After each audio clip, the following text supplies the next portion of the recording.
People aren't having kids because of money. That one is obvious, but it's a bit more complicated than that and symptomatic of overall societal decay. If it was just a money thing, nations that are wealthier compared to cost of living than their peers would have more children, and there's little to no correlation between the two. America's average birth rate per woman is 1.66. Keep in mind a birth rate of 2 per woman is the population replacement minimum because men exist as well. Meanwhile, Norway's average birth rate is 1.55. Despite being significantly richer per capita, Norwegians have an average income of $55,780 per year, whereas in America, the average income is $37,683, and the cost of living between the two countries is very similar. Most people will say the actual problem is the cost of rent or owning a house getting out of control. Let's once again look to Norway though. Average rent is $950 a month there, whereas the average rent in America is $1,563 per month. Now, I thought for certain that there'd be some huge home size discrepancy with this, so I searched a little bit for the average apartment size in each country, and they are both 699 square feet. So Norwegians earn more and pay less in rent, yet their birth rate is lower. Why is that? The answer is pretty simple. Religion is perishing. It's incredibly difficult to get accurate numbers on exactly how many people are each religion in each country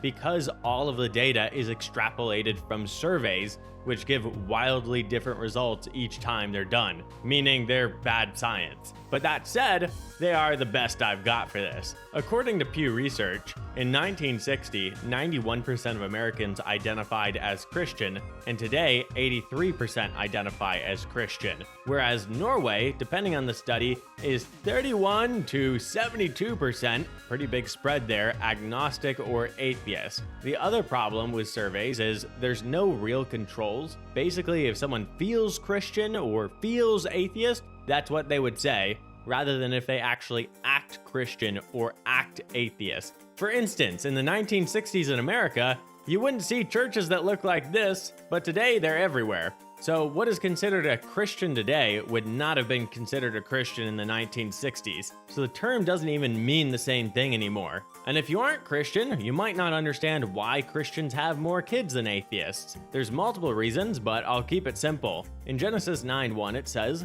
"And God blessed Noah and his sons and said to them, Be fruitful and multiply and fill the earth." You might have heard of Noah, the animals on the ark, and the flood. This is after the flood comes on all the earth and kills everyone, and it's a commandment given to all people, as later on in Genesis 9:9 it says, "Behold, I establish my covenant with you and your offspring after you." These were the last people on the planet, so therefore it applies to everyone. So one of the earliest commandments is to have children, and quite literally to get over that replacement amount. And especially in the groups that have a bit more Bible knowledge, arguments will come about over whether 3 or 4 kids is the bare minimum to have fulfilled this commandment, or even if the bare minimum is to have as many kids as you possibly can. And just out of personal experience, I've been to churches that look like this, and there are kids, but not many. But if you go to one of the more trad churches, like a Baptist church or an Orthodox church, the number of children is insane. While researching this video, I wanted to get a bit of perspective from the people that don't have kids, don't want kids, and maybe even hate kids. So I went on this subreddit called Anti-Natalism. Basically, just think of them as anti-having kids, with top posts such as a picture of a booth saying, "Thank you for not breeding." Or how about, "This song reminds me of when I put on my mother's wedding dress that a completely different version of herself once wore. I never met that version, but I feel sorry that she had to have me as a daughter. I wish I could have met her before she was my mother, because I live with the knowledge that I ruined a woman that once had a life outside of her children." And this is just really sad. This person is sad to exist and very obviously had deeply abusive parents, making it constantly known that she wasn't wanted. And the comments are even worse. "My mom told me I was the biggest mistake of her life when I was 11, and I've never forgotten it. I wonder who she was before she turned so bitter. And chances are, buddy, she was already bitter before that." The type of person who would say that to their own child is sickening. Or how about, she loves me, but I would do anything to give her the life she had before I existed. This person with the depressed profile picture really just puts a ribbon on top of this messed up present. And you can see this sentiment throughout the entire subreddit and people going through the comments going, "This is exactly how I feel too." Basically, the resounding sound is,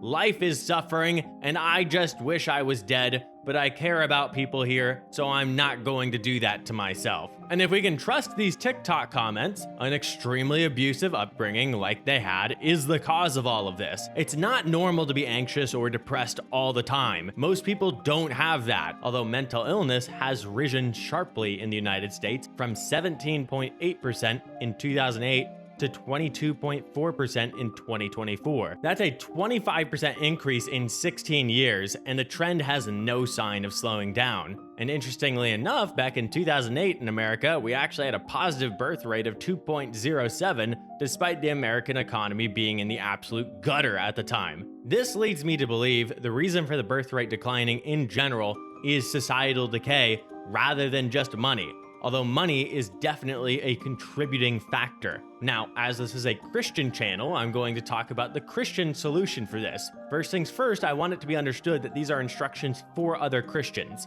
In 1 Corinthians 5:13, it says, "God judges those outside, purge the evil person from among you." It doesn't say, "Go take someone who knows no better and force them to do better." That's just not anywhere in there. If you want seculars to do better yourself first and win them over by your behavior. That said, let's start with economics, because I think we all agree that money is a main factor, but definitely not the only factor. Ancient Israel's economic system had extreme measures to make certain there were no perpetual poor. The first piece of which being the year of Jubilee. Every 50 years, all debts would be forgiven, meaning you couldn't just end up paying the same debt until the end of time. Here in America, this would be most helpful with student loan debt. Many people will take on $100,000 to $200,000 of student loan debt that they were promised would get them a job afterwards. It doesn't, and then they just plain can't ever pay it off, which starts a cycle of debt slavery, especially because you can't declare bankruptcy out of it. Another interesting aspect of this is that land could not be bought. Each portion of land could only be leased for a maximum of 50 years. Basically, you could lease it until the next Jubilee. Instead, land was given out to each citizen according to their tribe, so every citizen would be a landowner, and if they were really poor, they could lease it out, but their children would always have an inheritance. This significantly hampered wealth hoarding behavior, and that's not me being anti-wealth, by the way. I'm very pro-wealthy, but you should need to work extremely hard to maintain wealth once you have it. Land being one of the best investments to do basically nothing with and still make a great safe return on your investment. Which is why someone like Bill Gates owns 275,000 acres of land. Rhode Island, an entire small state, is only 661,760 acres. This would greatly cut down on our wealth disparity issue and give the poorer people a chance every 50 years to get a leg up again. Even if they don't want to be farmers, they could lease the land out again and get a nice little lump sum to give themselves a chance. Another major change was the bankruptcy system. Our system here in America works very inconsistently. Frankly, saying it works even is a disgrace. It's completely dysfunctional on purpose. You can't declare bankruptcy on student loan debt, so it can absolutely crush you. Although basically every other type of debt you can go completely free on very easily by declaring bankruptcy. Whereas in ancient Israel, if you declared bankruptcy, you would be freed of your debts, but you'd go into indentured servitude for 6 years, and in the 7th year, you'd go free and be released with many precious gifts by law. This might sound bad compared to our current system because a bunch of our debt is basically risk-free, but that's actually a bad thing. Because our debt is risk-free, lenders have to lend out at higher interest rates to make a return on investment, whereas under the ancient Israelite system, you were basically allowed to put a guarantee on your very body itself. You know how it's a lot easier to get a loan for a house than to start a business? That's because the home itself has value they can take back.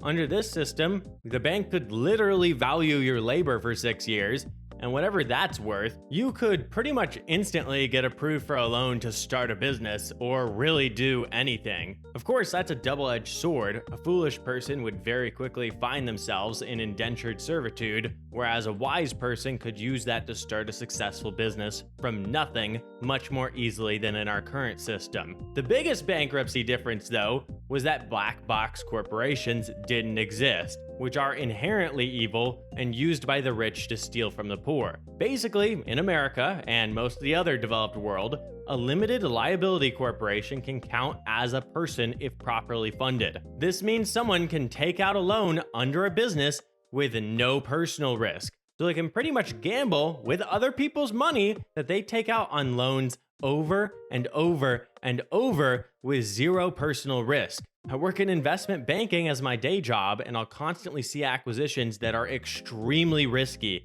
going through on the bank's money. And it really doesn't even matter if it fails. Do it 100 times. If the risk pays off once, then sell the business once you've paid off the debt using the business cash flow, and you're rich. The thousands of people you screwed failing 99 times and putting all those businesses under, meh, who cares about them? This is why we have boom-bust cycles when many of these loans fail at once. That's a recession. Also, this is an intentional loophole. I'll let Henry Ford say it. It is well enough that people of the nation do not understand our banking and monetary system, for if they did, I believe there would be a revolution before tomorrow morning. This is why we are at the wealthiest point throughout all history and yet still have the greatest wealth inequality, and people struggling just to pay for housing. Even worse, people don't understand these acquisitions can be done with $0 for a down payment if the terms are right. Nothing is okay with our banking system. And there's a bunch more that kept their wealth inequality much less than our current system,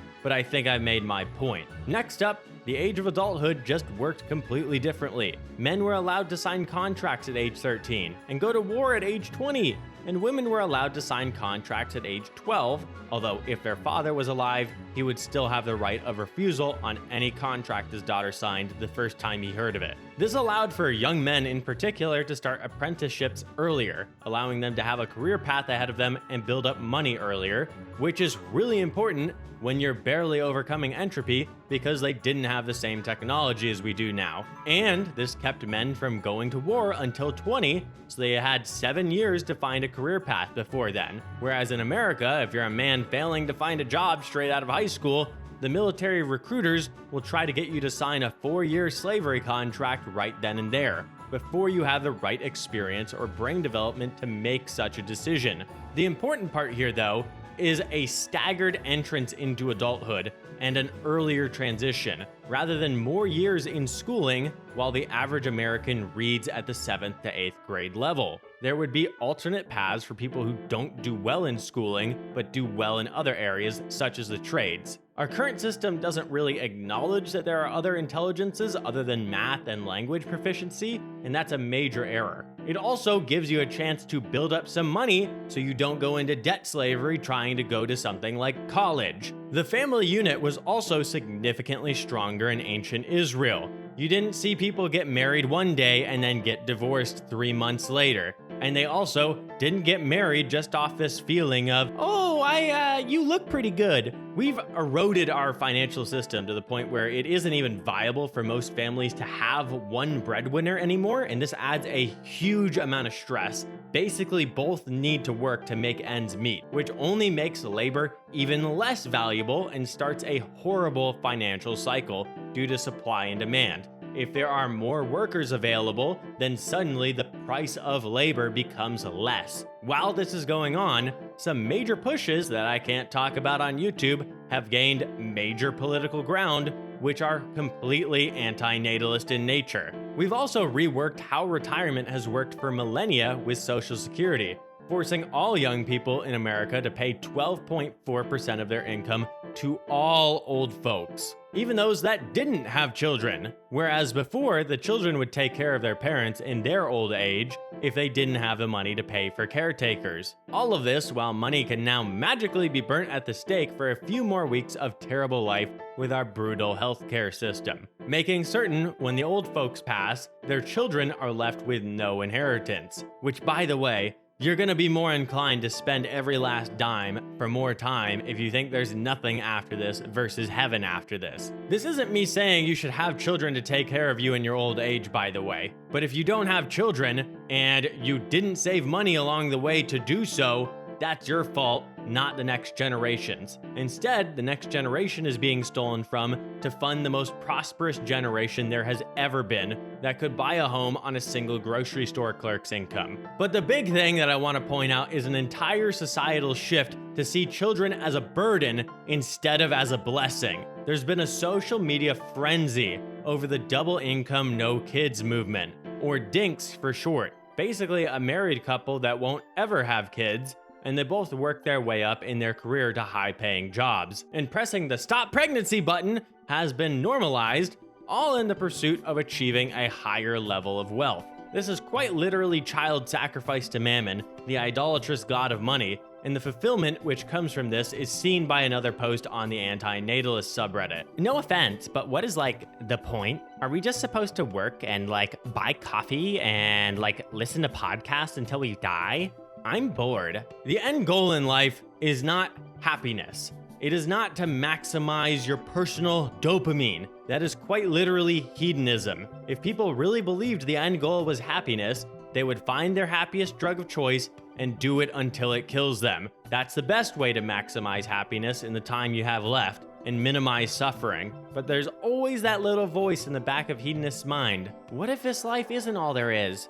And death scares me. But secular people don't know the wages of sin are death, and don't want to think about the future repercussions for their actions. We can already see where this is going by looking at Japan. Their economy has stagnated. Their currency has hyperinflated. The young generation is giving up, with many just deciding to stay home and play video games and watch anime. And they have one of the highest self-not-aliving rates in the world. So what do we do as Christians? We follow the commandments. And how we can do that nowadays? Start building counter societies that play by the rules the Bible established. Or hey, we could hire lobbyists to change the system. Or at least at the individual level, we hold ourselves accountable to the commandments God set out before us so that we can free ourselves from the debt trap and make progress towards either of those earlier goals, and hold our Christian brothers and sisters around us accountable. But first things first, we need to sort out our own house before we try to sort others' homes out. Anyways, if you liked this video, subscribe. And I run an online Bible study. I'll link it below if you'd like to join.